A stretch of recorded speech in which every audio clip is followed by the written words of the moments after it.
It has been reported that 2.9 trillion US dollars were wiped out from stocks due to fears of a global recession. Also, US national debt hit $35 trillion. Money supply keeps rising and is now at 2.5 trillion. Derivatives exposure against assets at Goldman Sachs currently sits at 1 to 100. And Donald Trump suggests using Bitcoin to repay Treasury bond creditors. But China's economy, bad.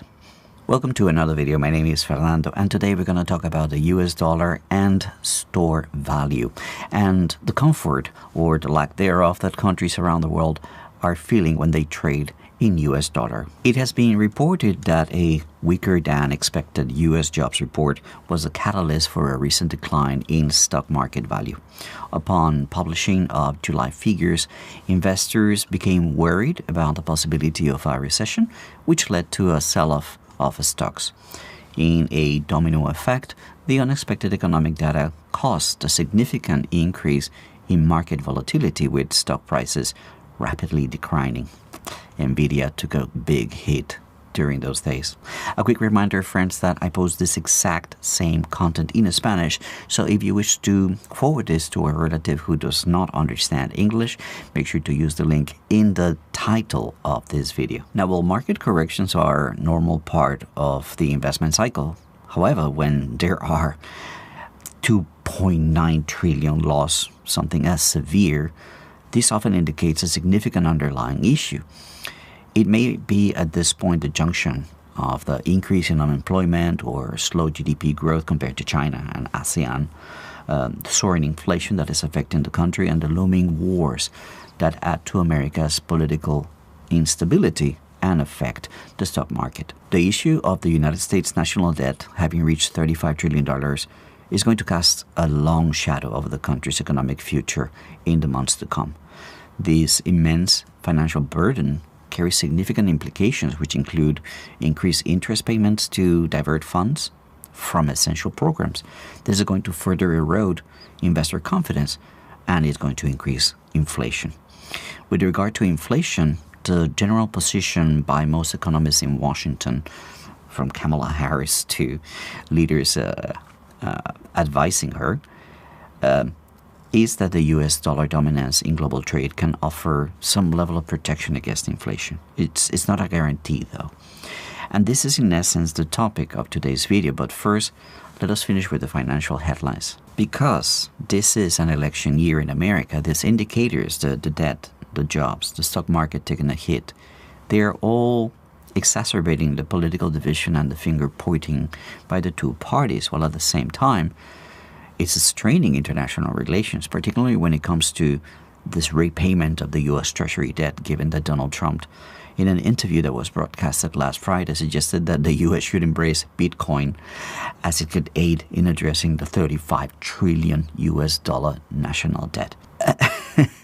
Listen, well, that is a crowd pleaser, right? Since this enormous debt is placing an unfair burden on future generations that are currently choosing who to vote for, like the promise of the student loan forfeiting by Joe Biden in 2020, using Bitcoin to pay countries holding U.S. Treasury bonds, it's an impossibility. Let's look at why. First, there's the fact that most of the U.S. national debt is denominated in U.S. dollars, with Treasury securities as bonds, bills, notes, all of them issued in U.S. dollars. Creditors expect payment in U.S. dollars, and creditors would need to be willing to accept Bitcoin as a legitimate form of payment. Currently, many institutional investors and governments do not see Bitcoin as a stable enough or universally accepted. Bitcoin's price is extremely volatile. The value of Bitcoin can fluctuate dramatically in a very short amount of time, making it very risky as an option for creditors who require stable and predictable payments. There's also the problem of the limited infrastructure. The Bitcoin network has limitations in terms of transaction speed and volume. Paying a massive national debt in Bitcoin would require significant advancements in the network to handle potentially trillions of dollars in transactions. In addition, there would need to be substantial infrastructure in place for converting Bitcoin to local currency, most creditors operate in fiat currencies. They would need that, and that's non-existent. So while it is theoretically possible, and the president likes to talk about theoretical things, for the U.S. national debt to be paid in Bitcoin, the practical realities make it highly unlikely. The U.S. government would need to establish a legal, economic, and regulatory framework that supports the use of Bitcoin for this kind of large-scale debt repayment, something that is just doesn't exist right now. The value of the U.S. dollar comes from people's trust in the U.S. government and in the U.S. economy and from its use in global trade. Some experts suggest that the U.S. dollar's dominance in global trade can offer some level of protection against inflation, arguing that, well, the higher demand of U.S. dollar in global trade allows the government to print money without limits or without consequence. But there is a disconnect between the reasons why money is printed. The straightforward fact is that increasing the amount of fiat dilutes its existing store of value, resulting in inflation. A store of value is essentially an asset, a commodity, or a currency that can be saved, retrieved, and exchanged in the future without losing its value. Milk, for example, is a poor store of value because it will decay and it becomes worthless. Gold and other precious metals, on the other hand, store value remarkably well. Now, when you look at a country, store value exists on those elements of a functioning economy which are necessary to create additional value. Things like infrastructure, education, research, right? In the past, America used fiat currency to pay for things that created not only store of value, but future added value. That kind of use of printed currency was an investment. A bridge, which is used to make commerce and travel more efficient, that is an investment. A bridge that is not used is not an investment. Bombs and bullets have a negative return. They destroy the store of value that will eventually have to be replaced. Wars are a complete negative in terms of reasons to use or print additional money. This is why some politicians are sounding the alarm, are so worried now about the financialization of the U.S. economy. Over time, the emphasis has shifted towards financial activities like investment banking, trading, and financial engineering. This means that companies and investors have become more interested in making money through ever more creative financial activities and transactions rather than producing goods. Production of goods has been outsourced to China and other Asian countries. And as we saw in that table with Goldman Sachs at the top, the skyrocketing of derivative markets, a highly unregulated sector, should be an alarm for anyone. Do remember that derivatives are, in essence, a gamble on a stock. It is not the stock in itself or ownership of a stock. It's simply the right to place a bet on the future behavior of that stock. Today, Goldman Sachs' assets to derivatives ratio is 1 to 100.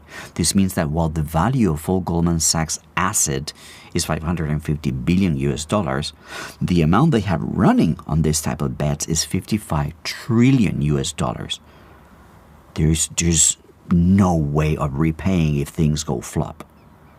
This potential for fortune of mayhem in derivatives is enormous, and that explains the lack of interest in production of goods on investment in infrastructure. This lack of interest in building infrastructure as a means of store value shows the biggest contrast between China and the U.S. economy. China and its BRI projects around the globe represent fiat currency that is being used, that is being invested in infrastructure to connect Asia, to connect and develop the Middle East, to reach Europe, Africa, to potentialize Latin American countries.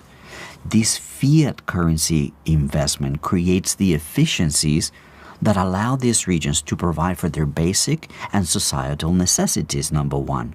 And in doing so, these fiat transactions create store of value, the value of the infrastructure, whether it's physical or human, and as such, the printing of that currency is not really a driver of inflation. So contrast that to transfer payments, as in the case, for example, of these artificially created financial artifacts or trade amongst countries. These transfer payments simply redistribute the store of value when they're paid with fiat currency. It creates none. The printing of the money that is required to offset either the losses of circulating currency due to trade, as well as to offset those derivative settlements when they mature, will result invariably in inflation. There is no added stored value in trade payments or derivative settlements. So there you go. This irresponsible handling of the US dollar, both domestically and globally, has the potential to push the de-dollarization into hyperdrive.